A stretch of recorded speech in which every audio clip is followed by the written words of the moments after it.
याला साबण मागितलं तर दिलंय दाबण, जेल मागितलं तर दिलंय तेल. बया कुठवर सांगायचं या बहिऱ्याला. वहिनी मला बैर म्हणायचं नाही, नाहीतर ही तुमचं दुकानीच कुठून टाकीन मी. ए बाबा थांब जरा, मालक कुठे गेलेत? पालक मेथी असलं इथं काय नाही मिळत नाही, लक्षात ठेवा. हे असंही समज ऐकते की आणि देते दुसरंच. हे घ्या 500 रुपये आणि वळती करून घ्यायला सांगा मालकाला. ह्या 500 काय काय देऊ? आव वळती करा वळती.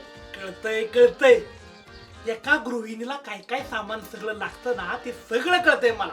ह्या 500 जेवढं सामान येईल ना, तेवढं सगळं सामान तुम्हाला देतो. आता फक्त बघत बसा.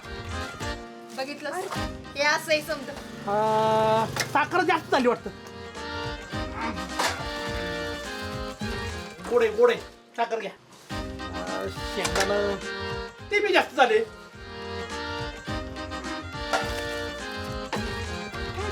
तांदूळ अगं सांग की याला. तांदूळ बी जास्त झाले. ती अरे अशाने माझ्या पार दुकानाची वाट लावशील. चल चल बाहेर बाजा मी महिन्याचा पगार घेतल्याशिवाय या दुकानात बाहेर जाणार नाही. आता सांगतो तुला, मी महिन्याचा पगार घेऊन तवाच घरी जाईल. अशाने महिन्यानं माझं दुकान बसवशील. माझ्या नादाला हो, लागू. हो, सोडा. हो, सोडा यार. माझ्या- अगं, सोड. अगं,